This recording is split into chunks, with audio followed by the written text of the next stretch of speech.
오늘은 감사주일을 맞아서 찾아서 감사하고 감사로 기억되고 라는 제목으로 말씀드리겠습니다.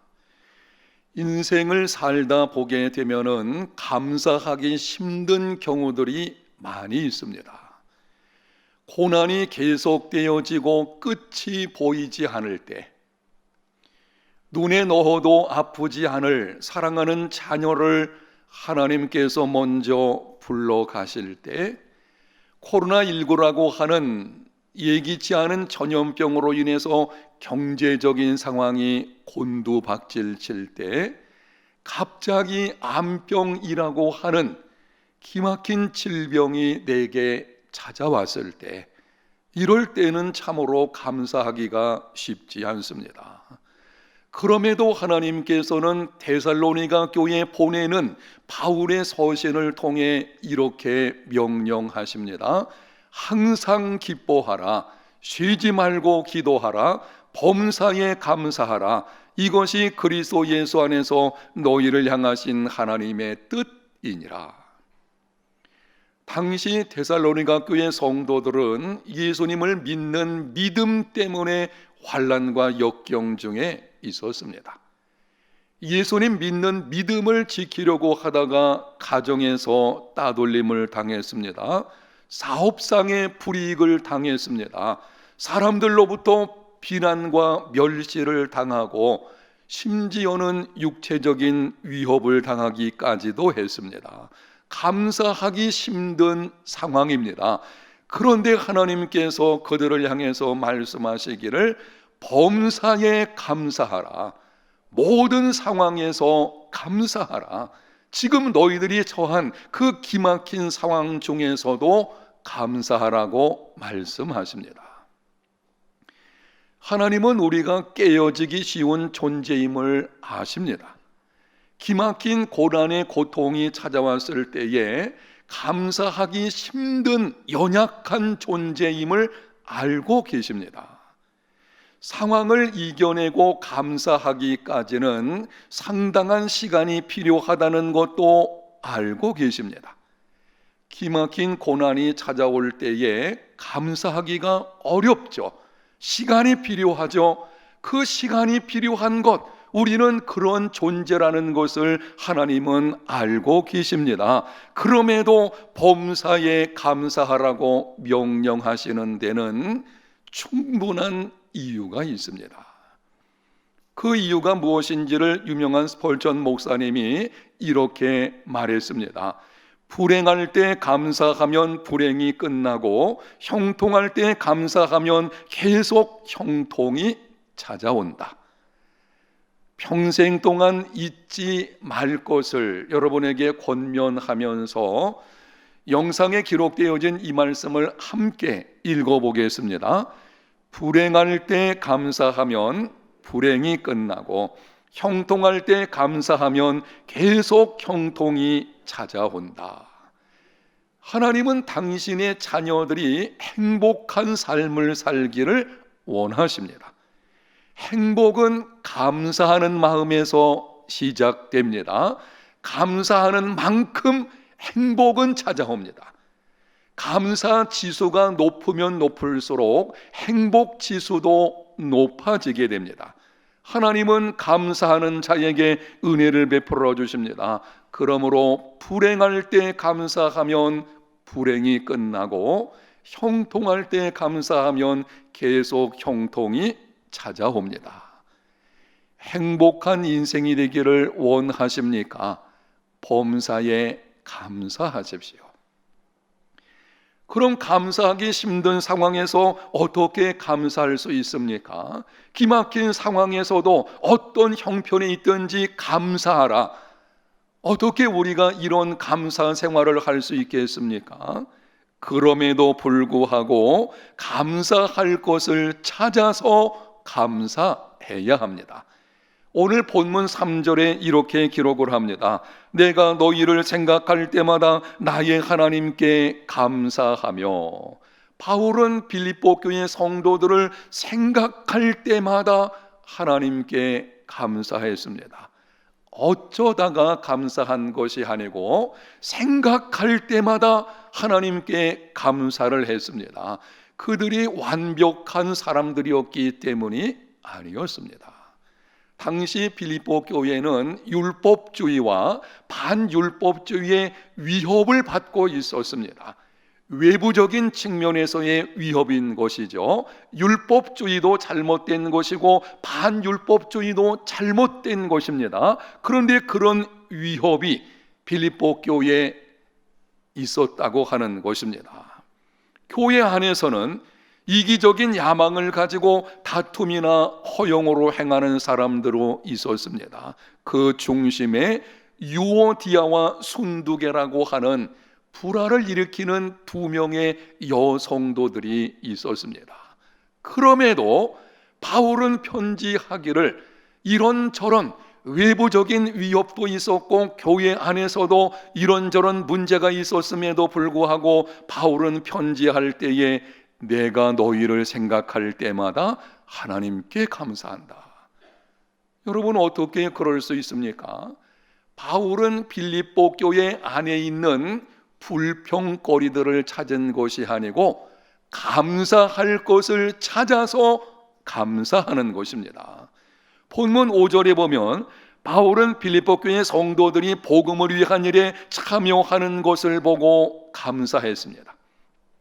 여러 가지 문제들이 있었지만 그럼에도 불구하고 선한 것, 그럼에도 불구하고 칭찬받을 것, 위협받는 상황에 있음에도 불구하고 그들의 모습 속에서 정말 본받을 만한 것, 그것을 찾아서 감사하는 것입니다. 하나님 앞에서 그럼에도 불구하고의 감사, 찾아서 감사할 때에 이루어지게 되는 것입니다. 신약성경에 기록된 고린도 교회 안에는 여러 가지 문제들이 있었습니다. 성경에 기록되어진 교회들 가운데서 가장 문제 많은 교회, 고린도 교회라고 할 수 있습니다. 파당을 나누어서 서로 다툼을 벌였습니다. 음행 문제, 송사 문제, 은사 문제, 우상 제물의 문제, 부활의 문제 등등 정말 교회답지 않은 교회였습니다. 그럼에도 바울은 고린도 교회에 보내는 편지에서 이렇게 기록을 합니다. 그리스도 예수 안에서 너희에게 주신 하나님의 은혜로 말미암아 내가 너희를 위하여 항상 하나님께 감사하노니. 그렇게 문제가 많은 교회였음에도 바울이 편지를 쓸 때에 내가 너희를 위하여 항상 하나님께 감사한다. 더구나 고린도 교회 성도들 가운데서는 바울을 비난하는 자들이 있었습니다. 바울의 사도권을 의심하는 자들까지 있었습니다. 그래서 자신의 사도권을 변호하기 위해서 고린도 후서를 쓰기까지 한 것입니다. 성도들 가운데 어떤 사람들은 의심의 눈초리를 가지고 바울이 재정을 횡령하는 것이 아닐까라고 하는 그런 사람들까지 있었어요. 아무런 연고 없이 비난받고 오해를 사는 것은 견디기 힘들 것입니다. 그럼에도 바울은 편지하기를 내가 너희를 위하여 항상 하나님께 감사한다. 어떻게 그렇게 기록을 할 수가 있겠습니까?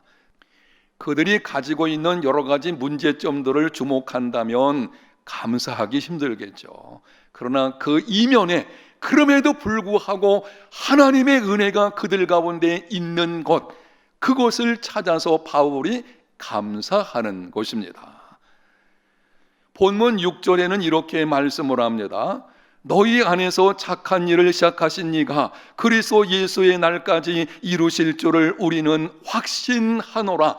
너희 안에서 착한 일을 시작하신 이, 우리 안에서 예수 믿는 믿음을 주셔서 구원의 은혜를 베풀어 주신 하나님, 빌립보 교회 성도들의 경우에는 복음을 위한 일에 참여할 수 있는 믿음을 주신 하나님, 그 하나님께서 너희들에게 베푼 은혜를 그리스도의 예수의 날까지, 그리고 하나님이 부르시는 그날까지 이루어 주실 것을 확신한다. 바울은 빌립보 교회 성도들에게서 보여지는 현재 모습에 대해서 감사할 뿐만이 아니고 장차 이루어질 미래의 일까지도 믿음으로 보면서 감사하는 것입니다. 성경을 보면은 예수님의 제자들에게 문제가 많이 있었음에도 예수님께서는 그들을 향해서 내가 너희들에게 실망했다, 너희들 보니 참 너무 심하다, 이런 방식으로 말씀하신 적이 없습니다. 3년 동안을 애를 써서 가르치시고 훈련시키셨습니다. 그럼에도 도무지 변화되지를 않습니다. 예수님께서 십자가 달리셨을 때에는 모두가 도망을 쳤습니다. 베드로는 예수님을 모른다고 3번이나 부인까지 했습니다. 그런데 예수님은 부활하신 후에 찾아오셔서 그들을 위로해 주시고 소망의 말씀을 주셨습니다. 그 정도라면은 아마 보통 사람 같으면 너희들은 안 되겠다, 너희들은 이제 끝나고 내가 다른 사람을 세워서 훈련시키면 좋겠다, 이렇게 할 만한데 예수님은 그런 말씀을 한마디도 하지를 않으셨습니다. 이유가 있는데요, 예수님은 지금의 제자들의 모습만 보는 것이 아니고 장차 성령께서 임하셨을 때에 변화될 그들의 모습을 보고 계시는 것입니다.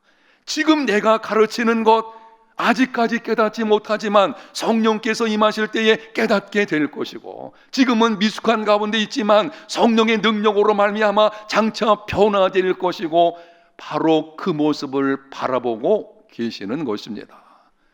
우리도 예수님의 안목을 가져야 합니다. 미련하고 약하고 문제 많은 지금의 모습만 보지 말고 장차 성령께서 임하실 때에 그 사람이 어떻게 변화되어질 것인가를 바라보고 바로 그 믿음을 가지고 있을 때에 감사가 나오게 되는 것입니다. 여러분, 자녀들을 바라볼 때 어떻습니까? 때로는 실망감이 들 때가 있지 않겠습니까? 이 아이가 도대체 어떻게 되려고 하는가? 아무리 여기저기 살펴보아도 소망이 잘 보이지 않는 경우도 있을 것입니다. 기억하십시오.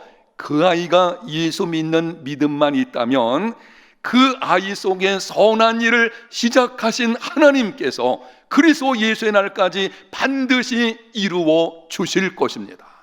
하나님이 결코 떠나지 않고 훈련시키시고 함께 하시고 일으켜 세우시고, 때로는 말 듣지 않으면 야단쳐서라도 하나님이 변화시켜 놓으실 것입니다.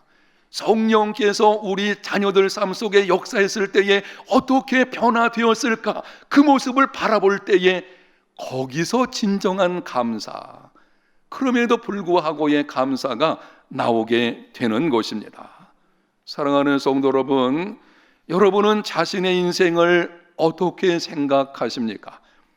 혹 오늘 나오신 여러분들 중에서 내 인생은 참 불행하다 라고 하는 분들이 있다면 권면합니다. 그럼에도 불구하고 감사할 것을 찾아서 감사하십시오. 사소한 것으로 감사하십시오. 특별한 일이 없는 것, 평범한 일상에 대해서 감사하십시오. 내 인생에서 아무런 일이 없이 평범하게 이루어지는 것 정말 감사할 일입니다. 기막힌 고난이나 환난과 역경 중에 어떤 질병 가운데 처하게 되면은요, 평범한 일상이 얼마나 감사한지 몰라요. 아무런 일이 없이 하루하루 나의 삶이 이루어지는 것, 그것으로 감사하십시오. 내 안에서 착한 일을 시작하신 하나님께서 장차 이루어 주실 은혜를 믿음으로 바라보며 감사하십시오. 불행할 때 감사하면 불행이 끝나고, 형통할 때 감사하면 계속 형통이 이루어집니다. 그런데 하나님에 대한 감사는 완전한 감사가 있고 불완전한 감사가 있습니다. 우리가 하나님께 감사한다 라고 할 때는 두 측면을 가지고 있는데요, 한 측면은 감사할 것을 찾아서 감사하는 것입니다. 그런데 그것만으로 끝나는 것이 아니고 성경에서는 진정한 완전한 감사는 또 다른 측면까지 있어야 한다고 말씀을 하십니다. 그것이 무엇입니까? 다른 사람에게 감사로 기억되는 자가 되어야 합니다. 오늘 본문 3절을 다시 한번 읽겠습니다. 내가 너희를 생각할 때마다 나의 하나님께 감사하며, 바울은 빌립보 교회 성도들을 생각할 때마다 감사했습니다. 하나님 아버지, 빌립보 교회 성도들을 만나게 해주셔서 감사합니다. 빌립보 교회 성도들과 함께 복음의 사역을 감당하게 해주신 것 감사합니다. 내 인생에 이렇게 좋은 사람들 만나게 해주신 것 정말 감사합니다. 여러분, 이 바울의 감사를 조금 바꿔서 생각하면은 빌립보 교회 성도들은 바울에게 감사로 기억되는 자들이었습니다. 바울은 생각할 때에 빌립보 교회 성도들 참 감사하다. 본문의 표현대로 말씀을 드린다면 자신들로 인해서 다른 사람이 하나님께 감사하는 자들, 이들이 바로 빌립보 교회 성도들이었습니다. 빌립보 교회 성도들이 어떻게 하였기에 감사로 기억되어지는 자들이 되었습니까? 7절 하반절을 보겠습니다. 나의 매임과 복음을 변명함과 확정함에 너희가 나와 함께 은혜에 참여한 자가 됨이라. 바울이 복음을 증거하다가 매임을 당하고 변명하고 확정할 때에 빌립보 교회 성도들이 함께 참여를 했습니다. 사실 빌립보 교회 성도들은 틀림없이 대부분이 자기가 사는 지방을 벗어나지기는 않았을 것입니다. 그 당시 멀리 여행을 간다는 것이 쉬운 시대가 아니었었거든요. 그런데 바울이 각처에서 복음을 전할 때에 빌립보 교회 성도들이 함께 참여하였다. 무슨 말인가요? 보내는 선교사로 복음 사역에 함께 동참했다는 것입니다. 빌립보 교회 성도들의 삶은 넉넉하지는 않았습니다. 그럼에도 개척 초기부터 바울을 기억해서 선교 헌금을 보내주었습니다. 내가 직접 가지는 못하지만 보냄받은 선교사를 위해서 물질적으로 헌신하는 것은 바로 그 복음 사역에 함께 참여하는 것입니다.